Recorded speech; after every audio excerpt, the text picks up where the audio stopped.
হাকিবুর, তোমার মালটি মোছ হয়েছে? মোছ হইলে দোকানে আসো, আমি বাড়িতে যাবো।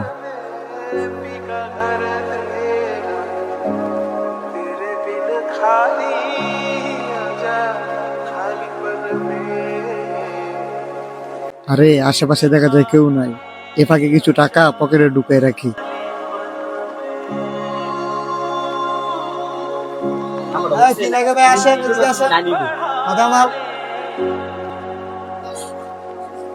হাকিবুর, তুমি বাড়িতে যাও, দুপুরে খাবার খেয়ে আসো। আচ্ছা মহাজন, ঠিক আছে, আমি খাওয়া দাওয়া করে আসতেছি।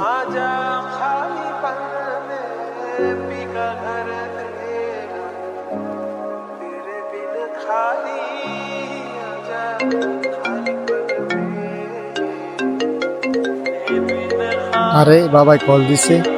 হ্যালো বাবা রে, তোর পালের গরুটা তো মারা গেছে। কি কইতাছো তুমি? আমার ফালের গরু মারা গেছে?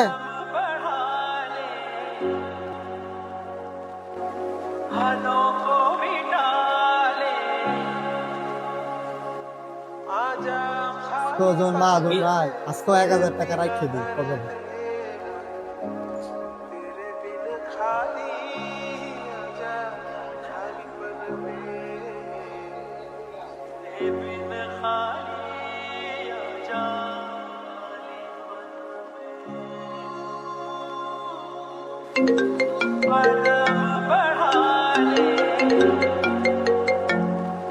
হ্যাঁ বাবা, কোন?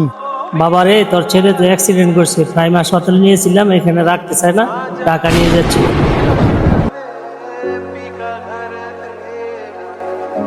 আমার সাথে এগুলো কি হইতাছে? ওকে আমার সাথে আল্লাহ বেরাজি হইলো, এখনই আমার হুজুরের সাথে পরামর্শ করতে।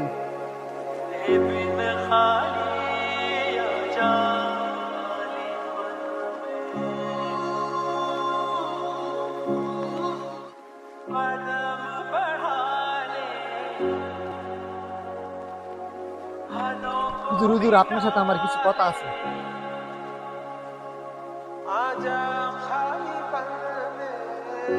ভাই, তাহলে বলেন আপনার কি সমস্যা? ভাই, আমার সাথে এই কি আজব ঘটনা ঘটতেছে। কিছুদিন আগে আমার পালের একটা গরু মারা গেছে, আর গতকালকে আমার ছেলে অ্যাক্সিডেন্ট হয়েছে। এখন আমি কি করবো, আমার কোনো উপায় পাইতেছি না। তাহলে তুমি নিশ্চয়ই মনে হয় কোনো পাপ করছো, তার কারণে তোমার সাথে এগুলো করতেছে। হ্যাঁ হুজুর, আমি যে দোকানে চাকরি করতাম ওইখান থেকে আমি কিছু টাকা সরায় রাখতাম। ও, তাহলে বুঝতে পারছি, তুমি যে পাপ কাজগুলি করছো এর কারণে আল্লাহ তাআলা তোমার প্রতি বেরাজি হয়ে গেছে। তোমার যে পাপগুলি করছো তুমি এগুলো দেখতেছো না, আল্লাহ তাআলা তোমার ফ্যামিলির উপরে, তোমার পরিবারের উপরে এই জিনিসগুলি দেখাই দিতেছে, কিন্তু আমরা বান্দা আর বড় বুঝতেছি না। বান্দা আমরা এখন বেহুশ হয়ে গেছি। মানুষ হক মাইরা খাইলে আল্লাহ তাআলা তোমার পরিবারের উপরে যে পাপের ফলটা দিয়ে দিব, এখন কিন্তু আমরা এটা বুঝতেছি না। হুজুর, আমি আমার ভুল বুঝতে পারছি, আমি কখন আর কারো হক মেরে খাবো না। কখনো অন্যের হক মেরে খাবেন না, তার কারণে আল্লাহ তাআলা বেরাজি হয়। বান্দার পাপের ফল আল্লাহ তাআলা দুনিয়াতে দেখায় না।